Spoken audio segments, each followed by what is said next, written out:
Assalamualaikum warahmatullahi wabarakatuh. Jumpa kembali dengan edukasi official. Seperti biasa, edukasi memberikan tryout program guru belajar seri pendidikan P3K yang ke-8, yang mana terdiri dari 4 bidang: teknis, manajerial, sosiokultural, dan wawancara, dengan berjumlah 20 soal, dilengkapi dengan pembahasan, dan gunakanlah kata kunci soal ini untuk mendapatkan nilai maksimal.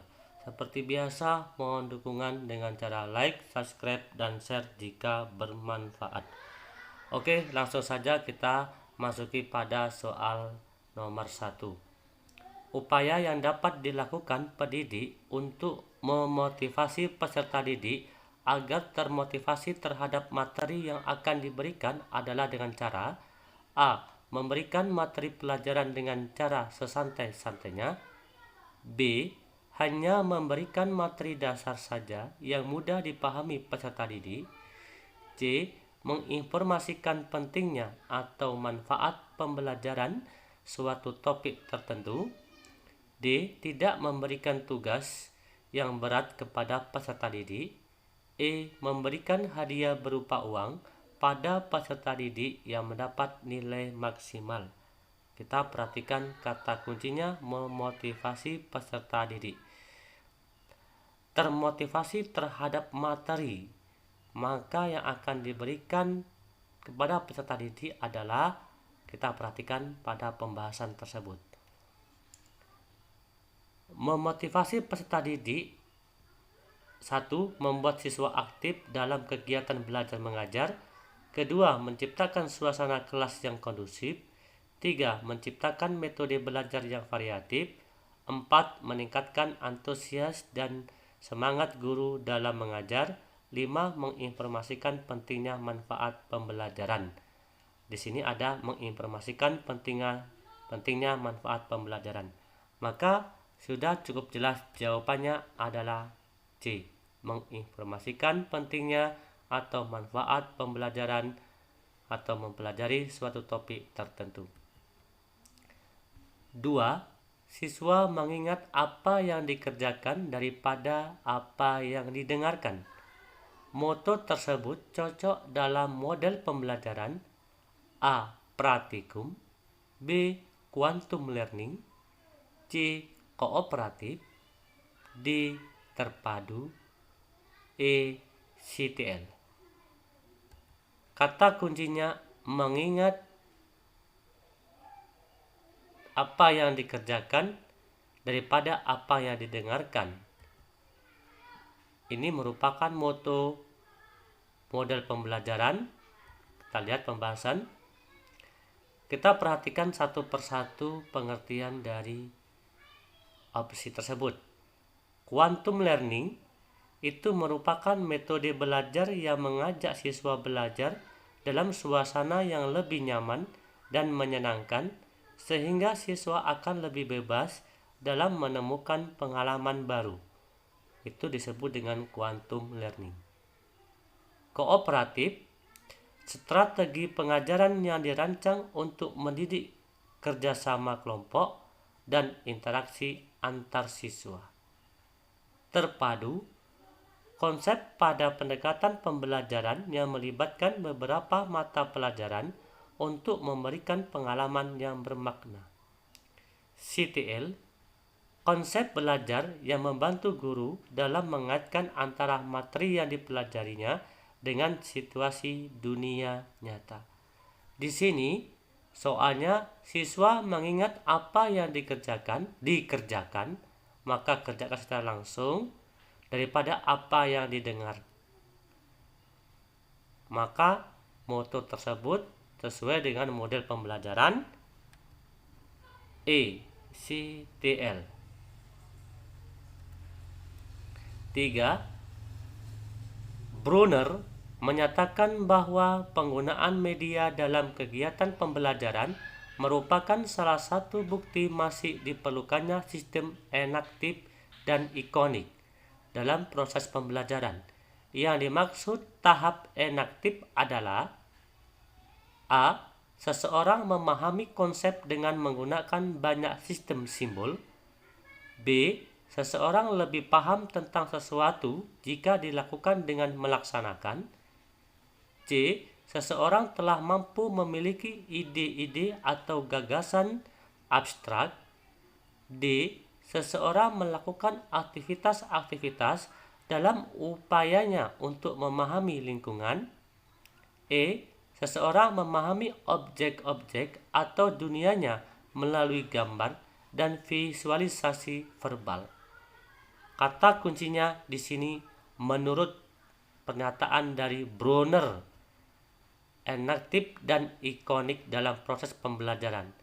Namun, apa yang dimaksud tahapan enaktif? Kita bahas satu persatu. Perkembangan kognitif menurut Brunner adalah teori yang menekankan pada proses belajarnya ketimbang hasil belajarnya, yang melibatkan proses berpikir yang sangat kompleks dan memiliki 3 tahapan. 1. Tahapan enaktif, yaitu penggambaran benda nyata secara ringkasnya. 2. Tahapan ikonik, memahami objek-objek dunia melalui gambar atau visualisasi gambar. 3. Tahap simbolik, seseorang memahami dunia melalui simbol, bahasa, logika, matematika, dan lain-lain. Dari pembahasan tersebut sudah jelas yang dimaksud tahapan enaktif adalah D. Seseorang melakukan aktivitas dalam upayanya untuk memahami lingkungannya. Di sini adalah penggambaran benda nyata di dalam kehidupan sehari-hari. 4. Kelebihan kelompok belajar kooperatif dibanding tradisional. A. Pendidik bisa lebih ringan dalam memandu. B. Kelompok belajar biasanya homogen. C. Tidak ada siswa yang mendominasi kelompok. D. Tugas dikenakan salah seorang anggota kelompok. E. Hubungan antar pribadi bersifat intern. Kata kuncinya kelebihan kooperatif dibandingkan tradisional di dalam pembelajaran. Pembahasan pembelajaran kooperatif itu dapat meningkatkan prestasi belajar siswa sekaligus dapat meningkatkan kemampuan hubungan sosial. Ada kata kunci hubungan sosial. Maka jawabannya adalah C. Tidak ada siswa yang mendominasi kelompok. Karena di sini kooperatif dapat meningkatkan prestasi belajar siswa sekaligus dapat meningkatkan kemampuan. 5. Cardwell dan Bloom menjelaskan bahwa selain kognitif, terdapat ranah afektif yang berhubungan dengan sikap, nilai, perasaan, emosi, serta derajat penerimaan atau penolakan suatu objek dalam kegiatan pembelajaran.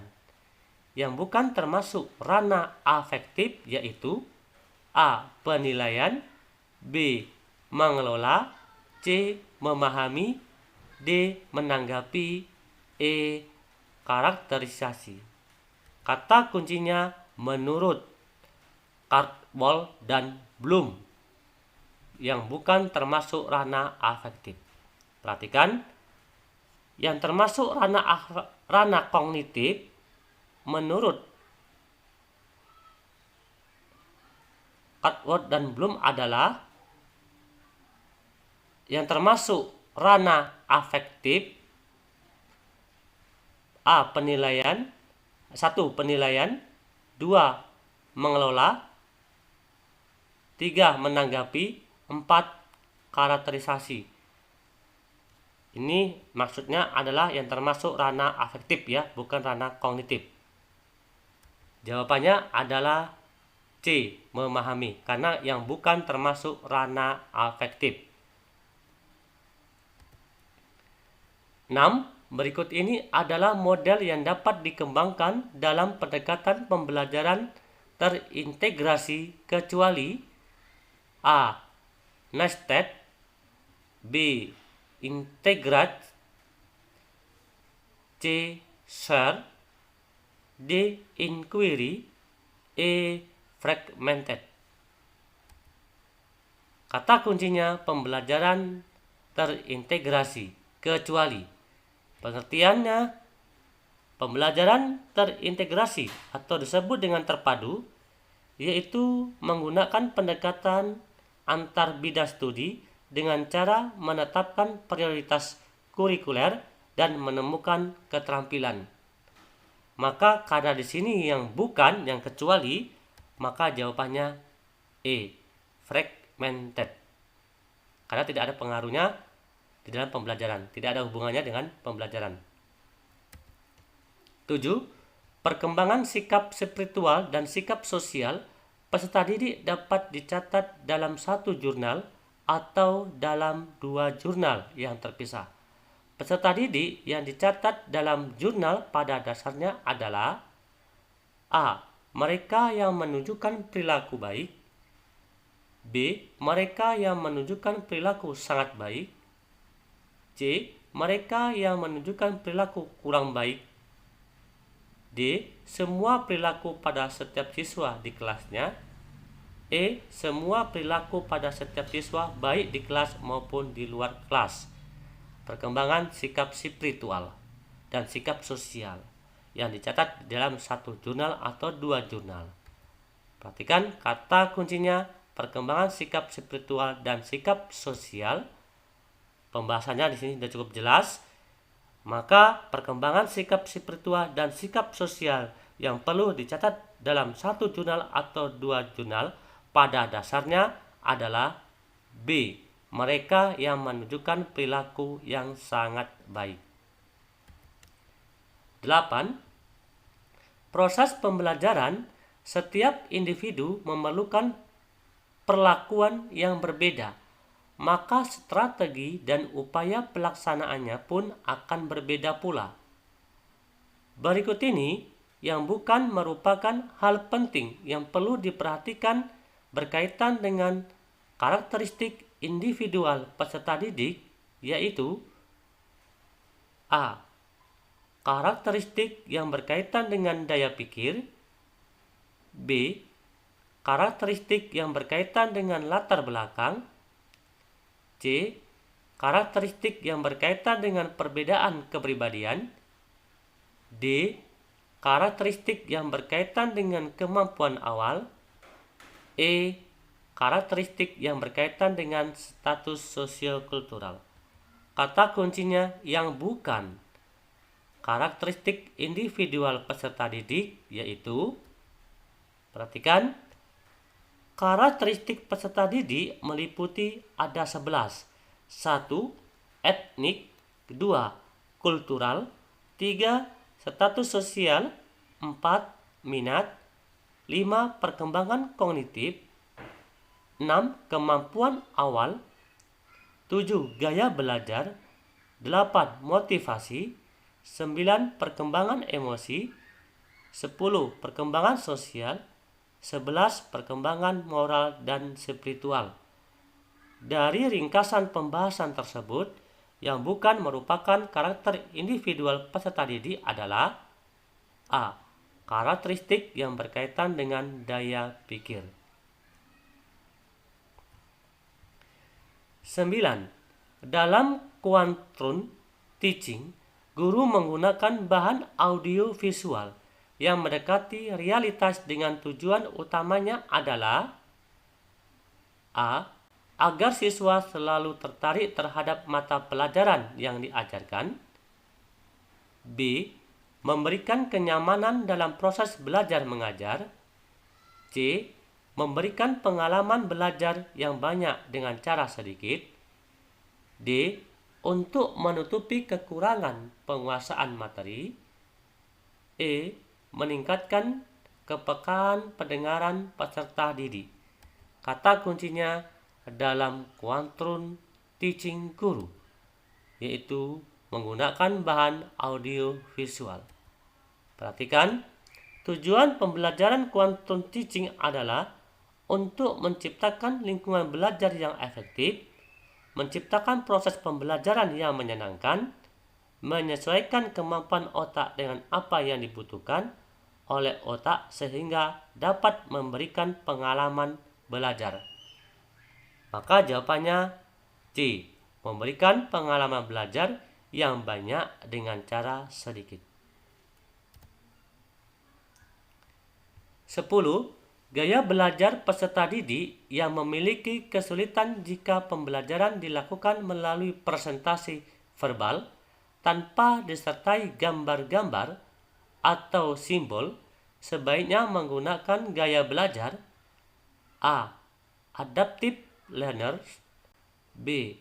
Vokasi learners, C. Visual learners, D. Kinesthetic learners, E. Auditory learners. Kata kuncinya adalah kesulitan jika pembelajaran. Di dalam pembelajaran, perhatikan pembahasan. Pengertian dari adaptive learners: pengalaman belajar yang dibuat sesuai dengan kebutuhan individu pembelajar melalui feedback yang cepat. Vokasi learners: pendidikan tinggi yang menunjang pada penguasaan terapan. Visual learners: menitik beratkan ketajaman penglihatan atau memiliki kepekaan yang kuat terhadap warna. Kinesthetic learners: yaitu mengharuskan individu yang bersangkutan menyentuh sesuatu yang memberikan informasi tertentu agar ia bisa mengingatnya. Auditory learners adalah mengandalkan pendengaran untuk bisa memahami dan mengingatnya. Dari pembahasan tersebut, jawabannya adalah C. Visual learners: menitik beratkan ketajaman penglihatan atau memiliki kepekaan yang kuat terhadap warna. 11. Upaya yang dapat dilakukan pendidik untuk mengembangkan sikap sosial peserta didik melaksanakan pembelajaran kooperatif. Salah satu ciri khas pembelajaran kooperatif adalah A. Pembelajaran kooperatif, pembelajaran yang menuntut siswa aktif sendiri. B.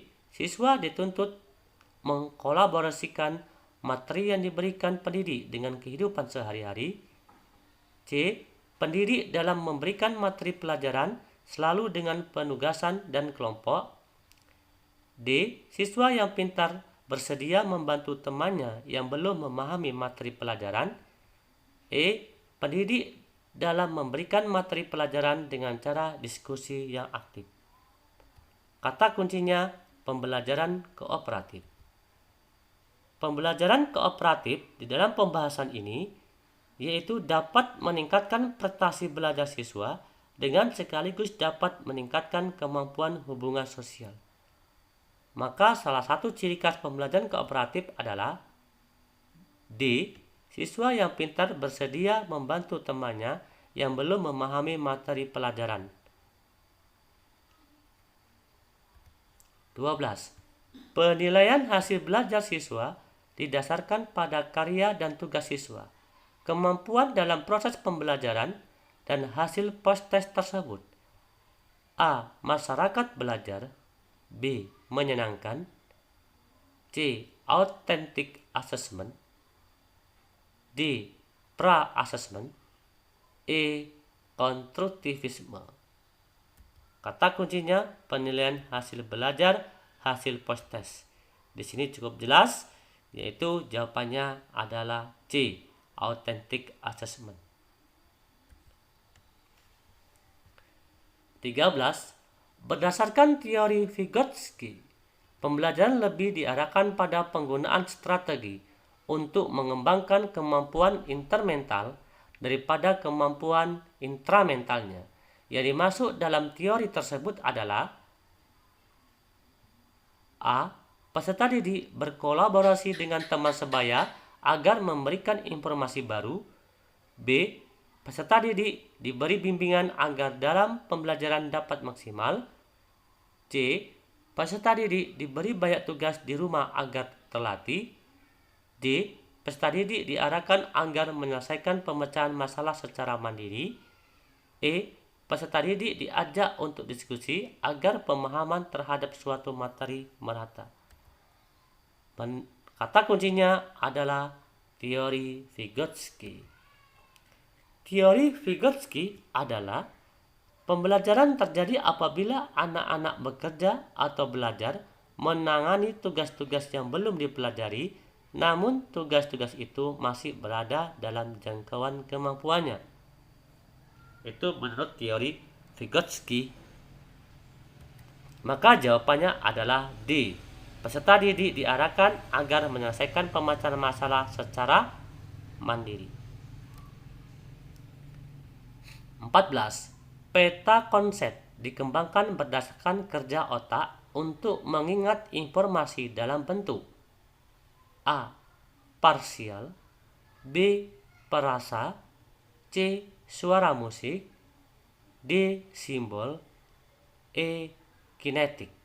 Kata kuncinya peta konsep berdasarkan kerja otak. Di sini sudah cukup jelas. Peta konsep dikembangkan berdasarkan kerja otak. Jawabannya adalah simbol. 15. Belajar memahami akan lebih bermakna daripada belajar menghafal. Agar bermakna, informasi baru harus disesuaikan dan dihubungkan dengan pengetahuan yang telah dimiliki peserta didik. Tugas guru adalah menunjukkan hubungan antara apa yang sedang dipelajari dengan apa yang telah diketahui peserta didik. Hal ini agar terlaksana, maka yang sangat diperlukan adalah A. Dibutuhkan angket yang banyak sebelum memasuki materi. B. Persepsi yang tepat dan menyeluruh. C. Memperbanyak tanya jawab sebelum mengawali pembelajaran. D. Melakukan wawancara di setiap awal materi. E. Memperbanyak penjelasan tentang pentingnya materi apa yang sedang dipelajari. Kata kuncinya hubungan antara apa yang sedang dipelajari dengan apa yang telah diketahui peserta didik. Di sini sudah cukup jelas. Maka hubungannya adalah B. Persepsi yang tepat dan menyeluruh. 16. Berikut ini keuntungan pembelajaran kooperatif. A. Mempermudahkan siswa melakukan penyelesaian soal. B. Pendidik bisa mengamati dari jarak jauh.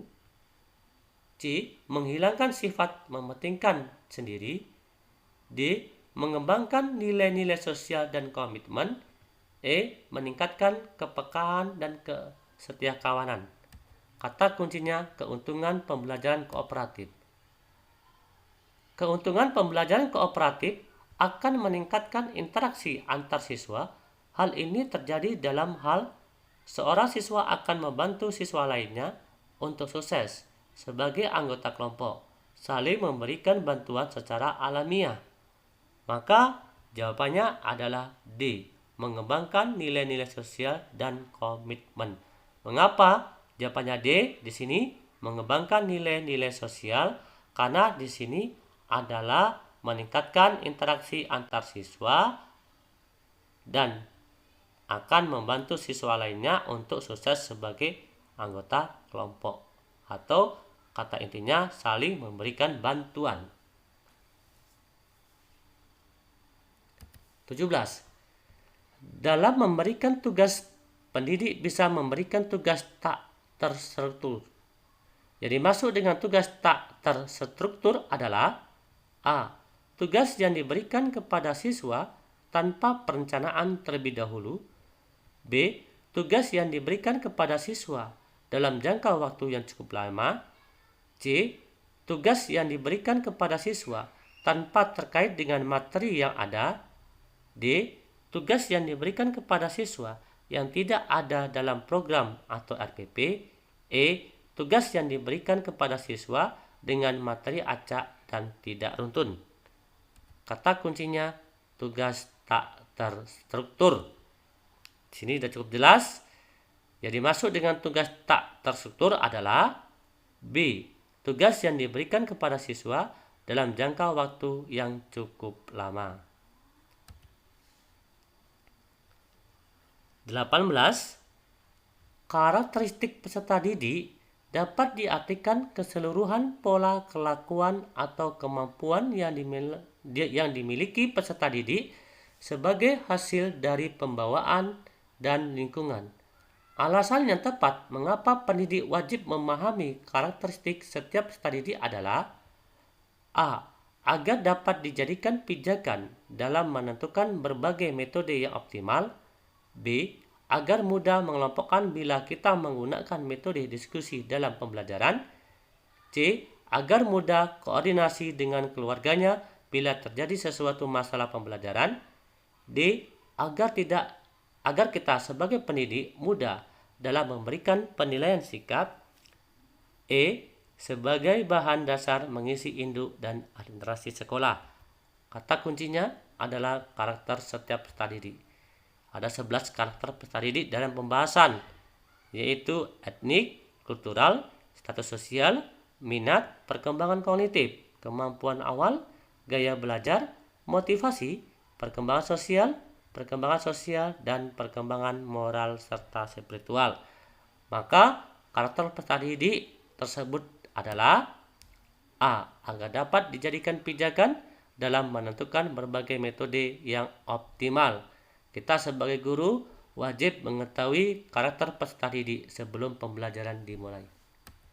19. Sekolah berkewajiban untuk mengembangkan life skill siswa. Tujuan adalah agar siswa kecuali A.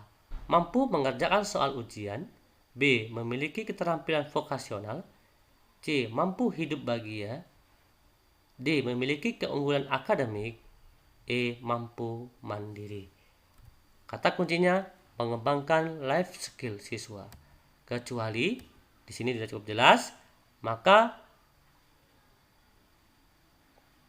mengembangkan life skill siswa bertujuan agar kecuali A. Mampu mengerjakan soal ujian. Karena ini adalah kecuali. 20. Perkembangan sosial menurut Horlocks adalah kemampuan anak untuk berinteraksi dengan lingkungannya. Dari pernyataan tersebut, kemampuan peserta didik kita artikan bahwa A. Kemampuan peserta didik untuk memahami materi pelajaran yang berhubungan dengan sosial budaya. B. Kemampuan peserta didik untuk menyesuaikan diri terhadap norma-norma dan tradisi yang berlaku.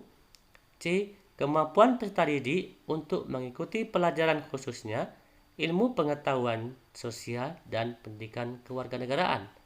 D. Kemampuan peserta didik untuk menyelesaikan permasalahan yang ada pada soal ataupun latihan yang berhubungan dengan kehidupan. E. Kemampuan peserta didik untuk mencerna permasalahan yang ada pada soal ataupun latihan yang berhubungan dengan kehidupan. Kata kuncinya adalah perkembangan sosial menurut Horlocks. Sini cukup jelas. Sosial menurut Horlocks adalah B. Kemampuan peserta didik untuk menyesuaikan diri terhadap norma-norma yang berlaku. Tryout program guru belajar P3K yang ke-8 ini semoga bermanfaat untuk Bapak Ibu semua. Mohon dukungan sekali lagi dengan secara ikhlas, like, subscribe, dan share jika bermanfaat. Kami akhiri. Wassalamualaikum warahmatullahi wabarakatuh. Salam edukasi.